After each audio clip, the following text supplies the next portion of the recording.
최근 대한민국을 뜨겁게 달구고 있는 뉴스는 단연 삼성전자의 20조 원 영업이익입니다. 하지만 진짜 돈의 흐름을 읽는 고수들은 반도체 뉴스 뒤편에 숨겨진 또 하나의 거대한 숫자에 주목하고 있습니다. 바로 대한민국 방위산업 수주 잔고 50조 원 시대의 개막이라는 충격적인 뉴스입니다. 불과 4년 전인 2022년 폴란드발 잭팟이 터졌을 때만 해도 시장 전문가들조차 고개를 갸웃거렸습니다. 그저 우크라이나 전쟁이라는 특수한 상황이 만들어낸 일시적인 로또 당첨이라고 폄하했습니다. 전쟁이 끝나면 신기루처럼 사라질 테마주라며 매도를 권유하기도 했습니다. 하지만 2026년, 오늘 우리는 그들의 예측이 얼마나 처참하게 빗나갔는지를 목격하고 있습니다.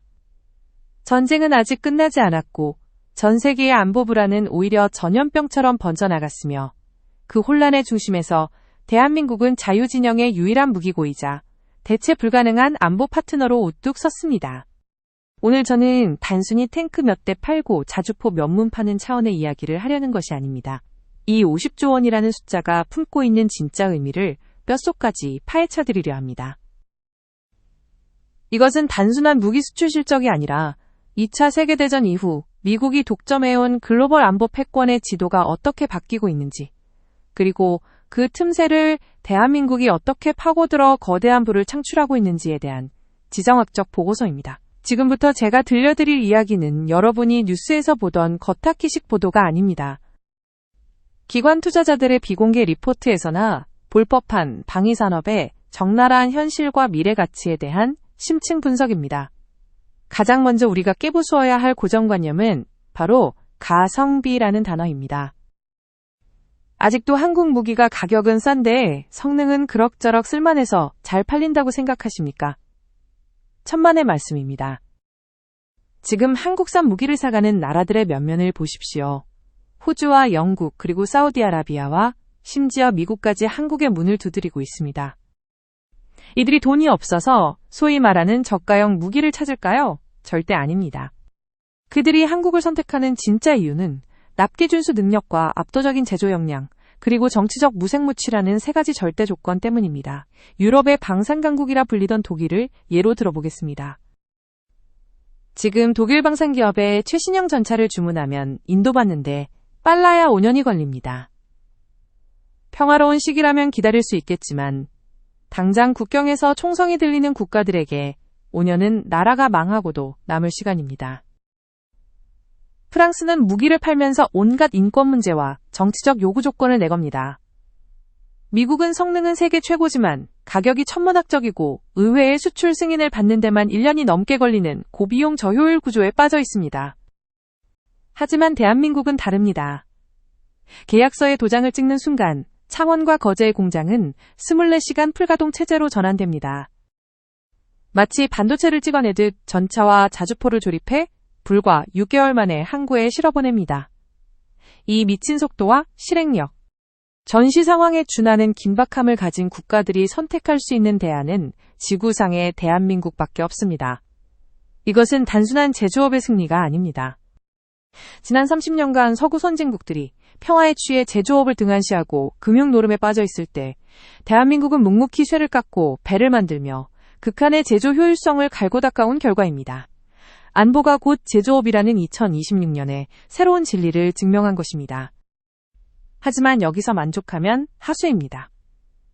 진짜 큰돈이 오가는 판은 땅이 아니라 바다와 하늘, 그리고 우주로 확장되고 있습니다.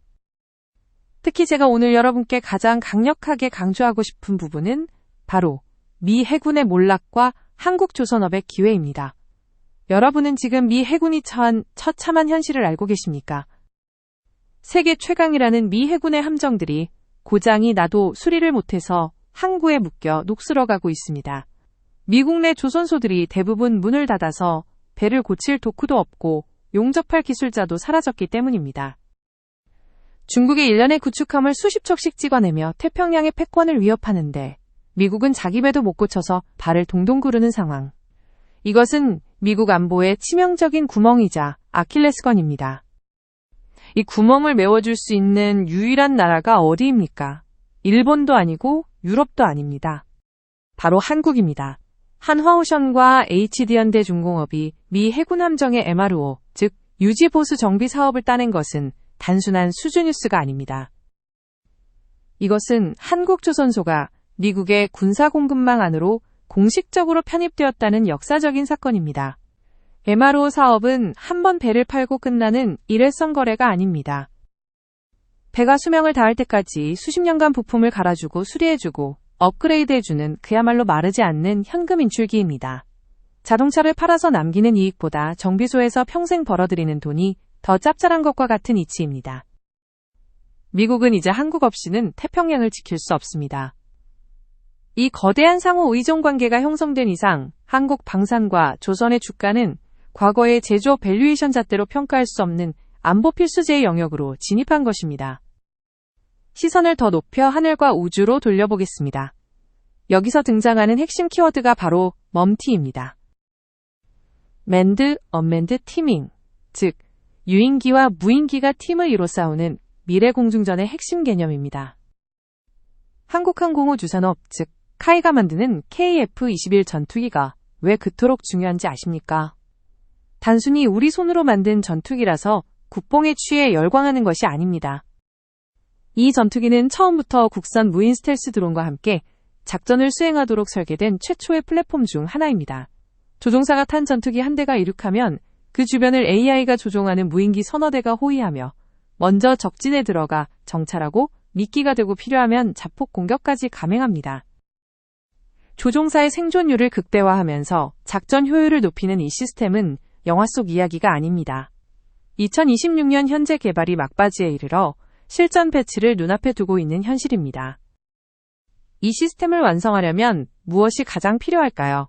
전투기와 드론, 그리고 지상의 지휘 통제실을 실시간으로 연결하는 초고속 통신망과 이 모든 데이터를 처리하는 고성능 AI가 필요합니다.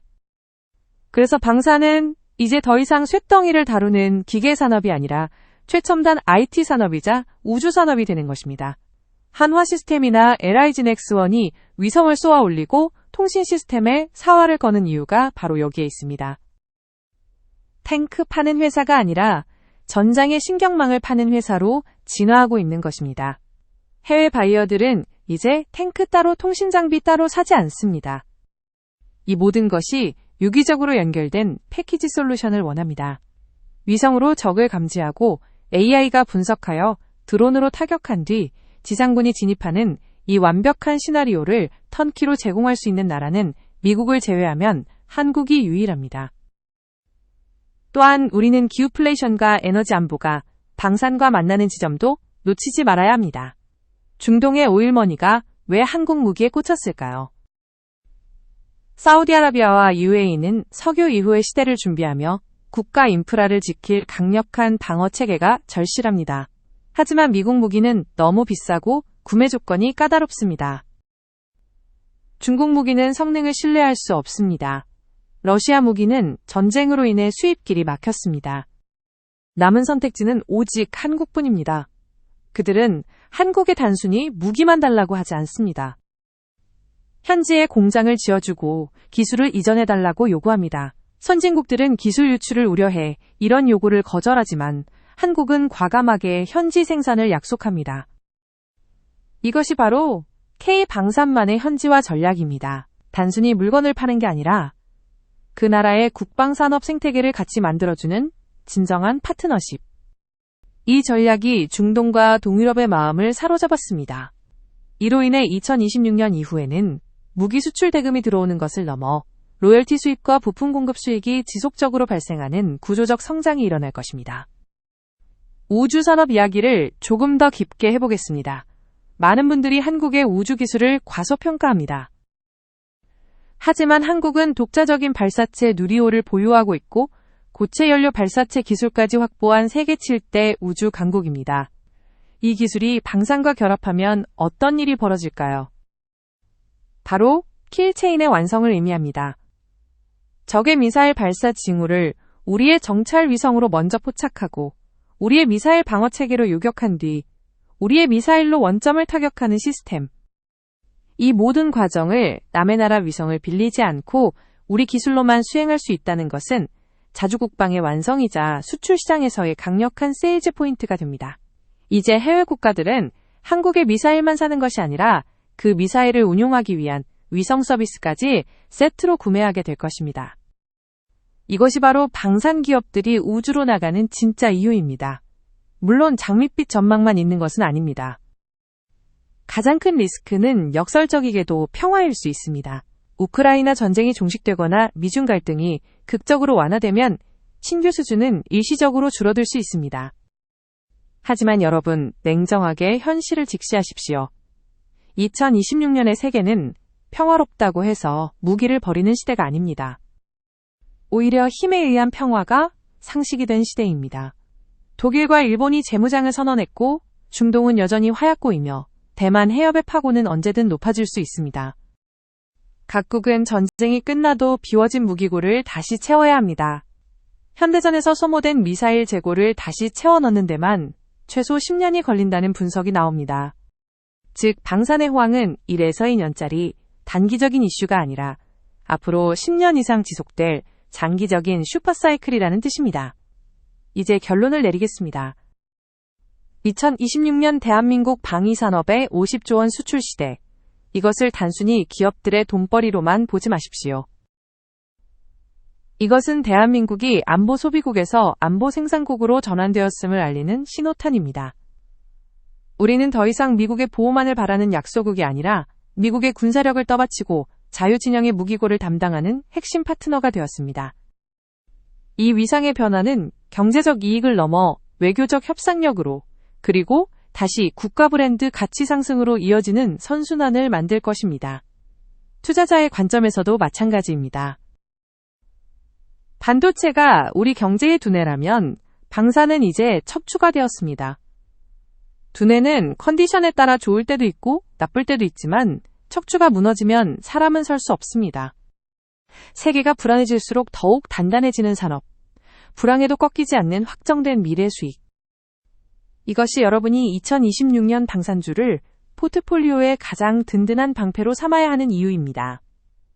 남들이 삼성전자의 주가 등락에 일희일비할 때 고개를 들어 더 넓은 세상을 보십시오. 땅에서는 K2 전차가 달리고 바다에서는 한국산 이지스함이 작전하며 하늘에서는 한국형 전투기가 날아다니고 우주에서는 한국 위성이 이들을 지휘하는 세상. 그 거대한 K-디펜스 벨트가 지구촌 곳곳에 구축되고 있습니다. 지금이 바로 그 거대한 파도에 올라탈 때입니다.